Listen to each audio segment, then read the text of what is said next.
What's up, guys? It's Reid. I'm gonna make my daily vlog real quick, so let me set this down, and we'll get to the scrapping part of it, right? While I do this. Okay, so we are doing the separating the brass and sorting it today. Take-in days tomorrow, because I am on my weekend right now. So, yeah, right now, starting now, because today's my Friday, even though it's a Monday. So, anyways, good afternoon, good morning, whatever time of day it is where you're at. I hope you're having a good day. Thank you for tuning in. Today. Well, exciting news! I am getting a new rifle.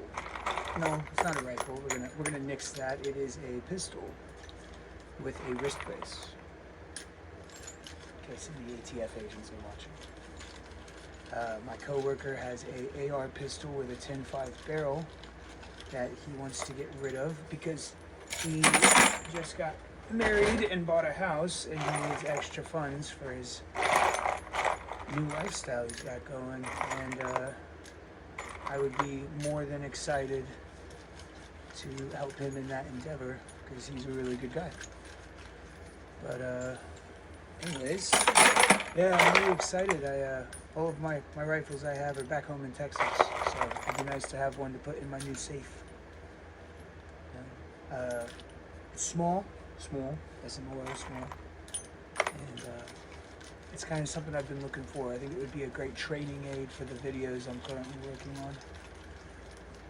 So yeah, it's an exciting thing for me. It's another thing for the girlfriend to not understand why I'm spending so much money on pimping it out and making it my own. But you know, it's exciting that I get to have something to do that to besides my Glock, which, you know, I haven't pimped out at all. I just buy ammo for it and I shoot it.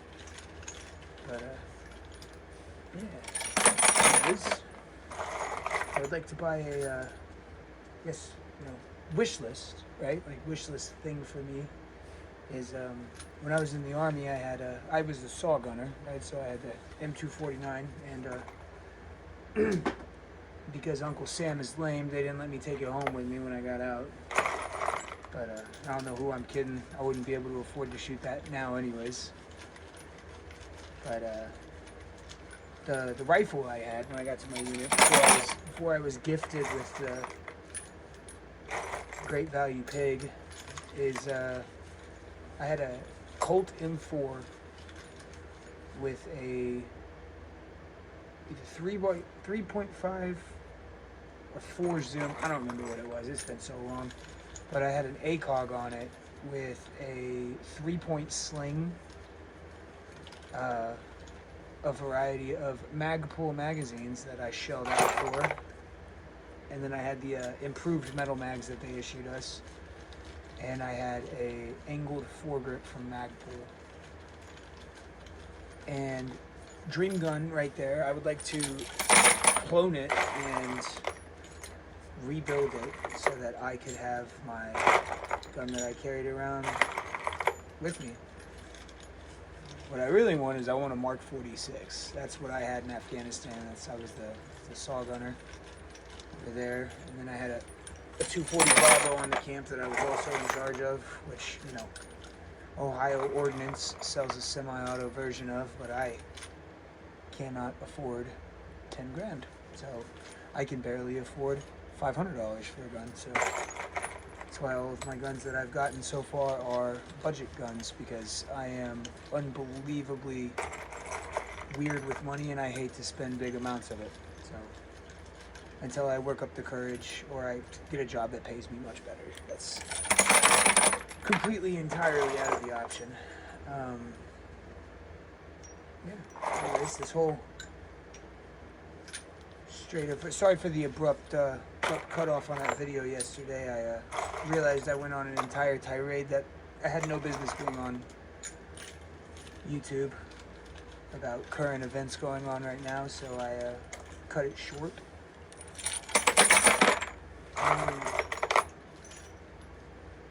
I didn't say anything like super bad, but I didn't say anything I want associated. I said stuff that I didn't necessarily want associated with like a more public persona. I guess is a better way to put that.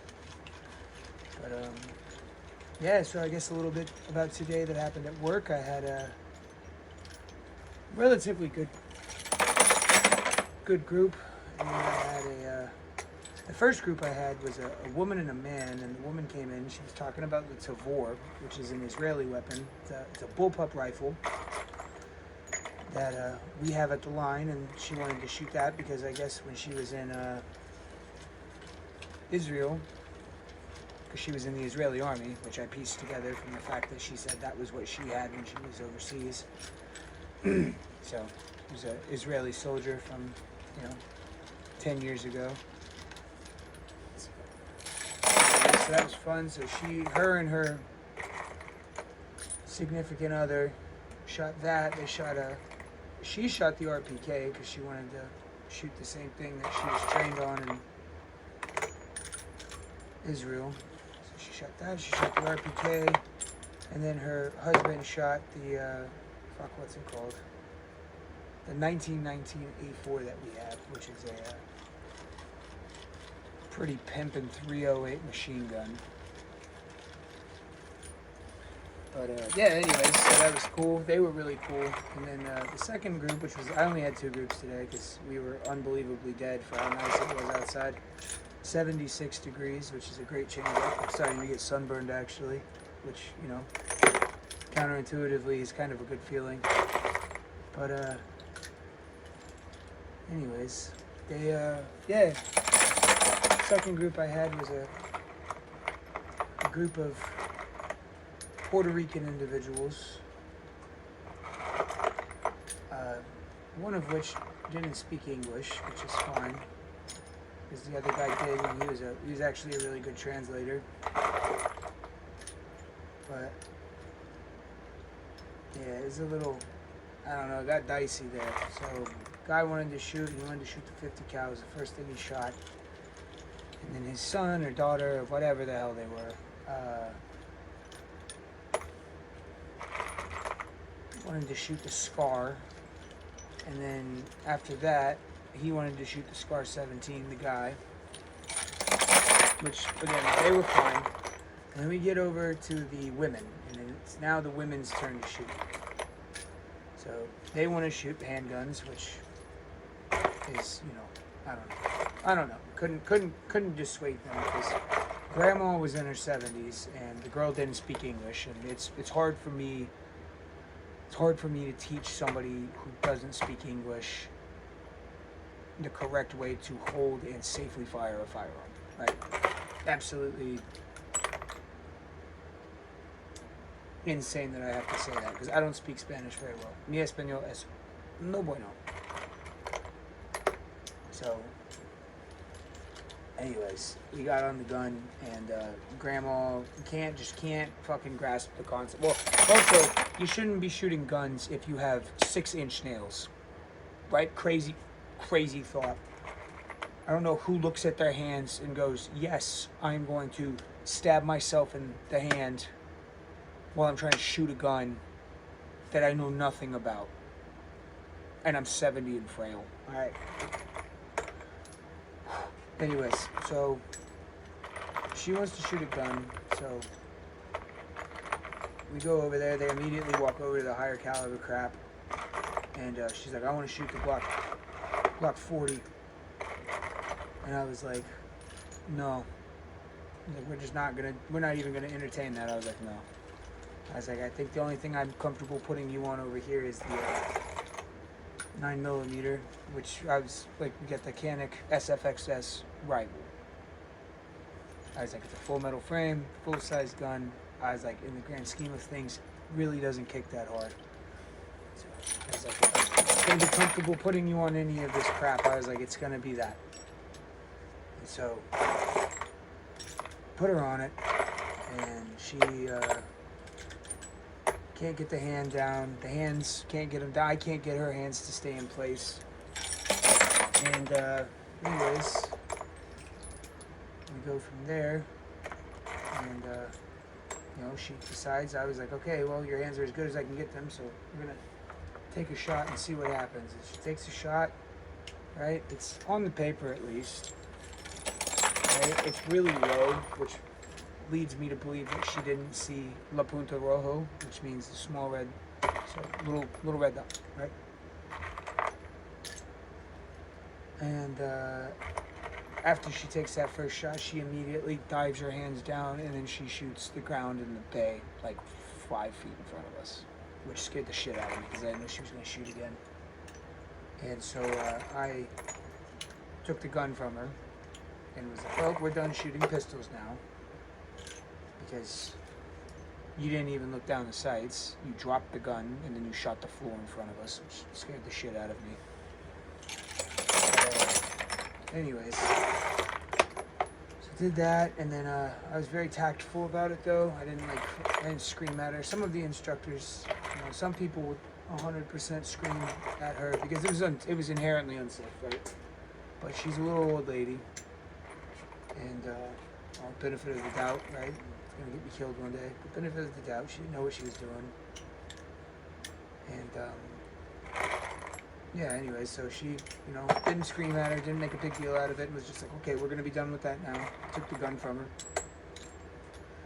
You know, the girl came up who didn't speak any English, and she shot pretty okay. She did pretty good, and then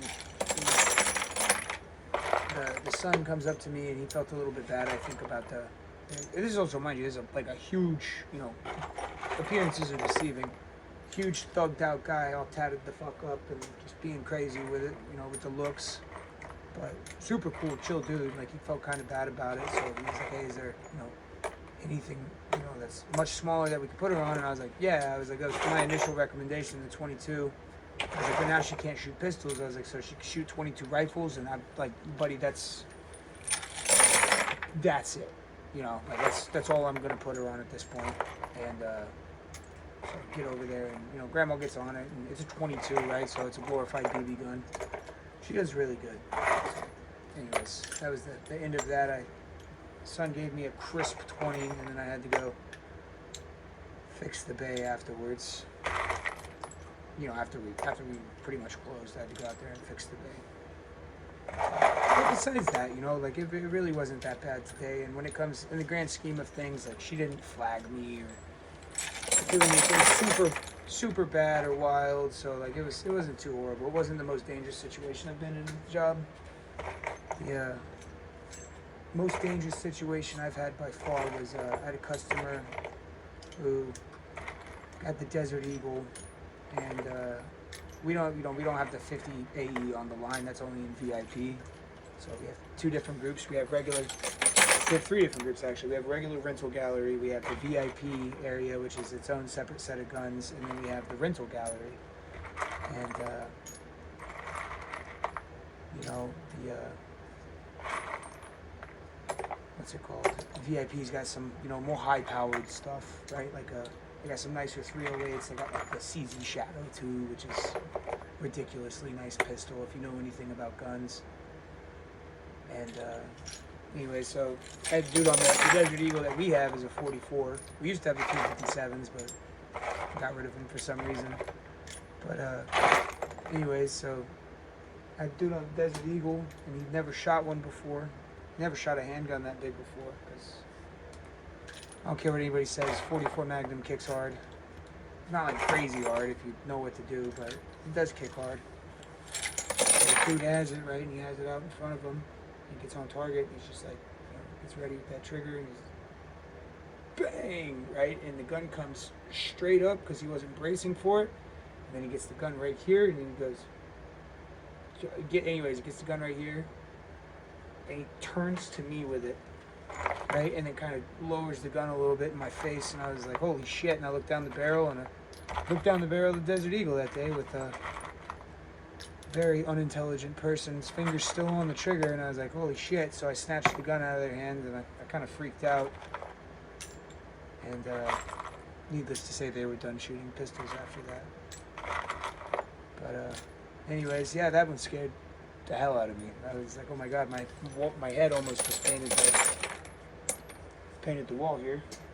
It's like, if there's gonna be a place I don't want to die, it sure as hell is my job.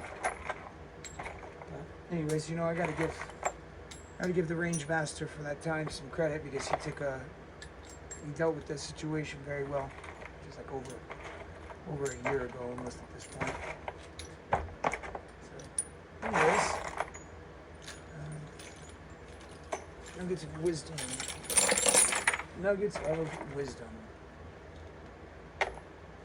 You feel weird. Okay, so what wisdom do I have for the day, right? Understand, I guess, the value of commodities, like things, right? Like, people don't really understand that. There's value absolutely everywhere, in almost everything, right? Like, you look at a rock as a rock, an artist sees that rock and sees a new project, right? That was one thing that led me to the whole brass thing, right? I don't know if I might have gone over this already, but like, I grew up, my dad reloaded ammo while I was growing up because he got into shooting, and he hated how expensive ammo was at the time because of the war.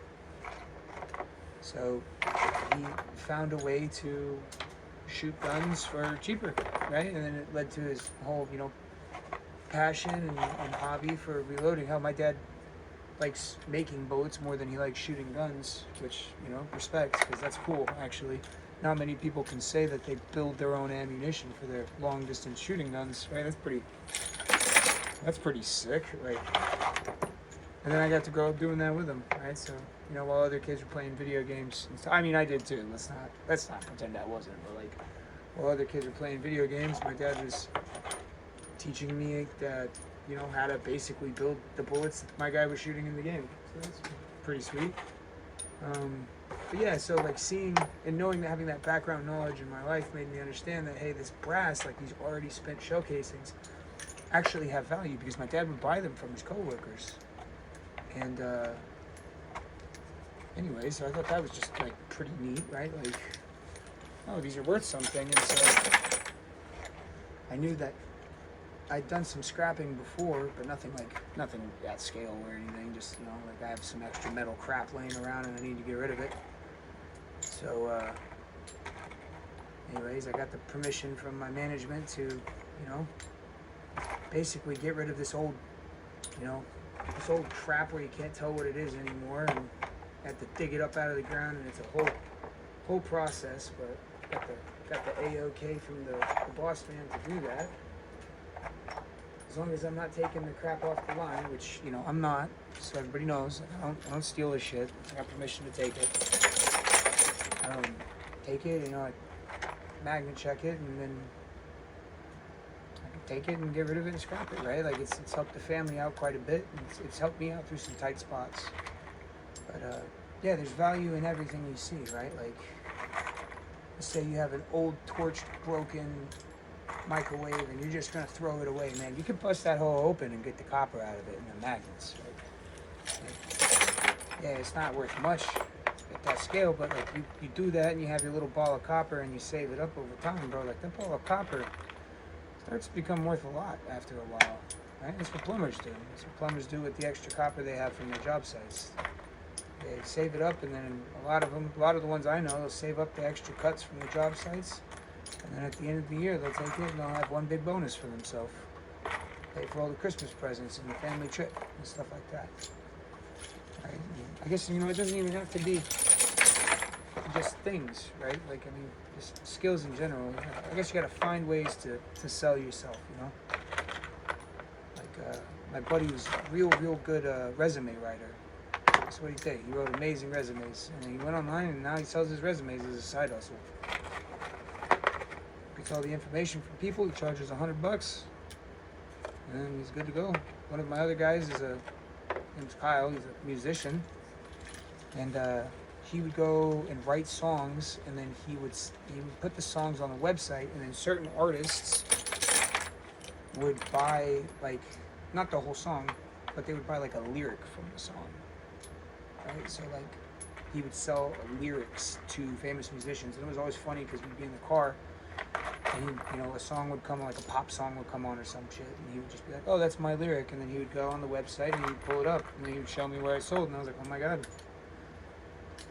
it's super cool." But yeah, things are valuable, right? You can always sell it. Also, like, some more advice: buy silver. I'm not a financial advisor, so we're gonna retract that statement. Don't buy silver because I told you to. Do research and come to your own conclusion whether or not you should in fact buy that. But yeah, dude, silver and gold, man, they've been money for thousands and thousands of years, and right now we are not in a very good environment when it comes to like money financially for the nation. Like, if you just do some basic research on the debt we have, people who say that the debt isn't real is not very intelligent, because it's very real. But anyways, yeah, check out the silver and gold market, see what you can get, because I'm a big proponent of that. I'm not saying I have any. I do have some. It's not at my house though. And it's kind of fun to watch the price rise and fall. I mean, like, it would go up one day, it was at $120, and then the next day it was at 65, and you're like, oh shit. I mean, I don't plan on selling it, so it doesn't really matter. But it's a good long term hedge on inflation. So, anyways, thank you guys for tuning in. I appreciate the support, even if the support's just in views. Like, that's means a lot to me, right? So I'm glad you made it through the day, soldier, and thank you for not doing the big sad and sticking around with us, all right?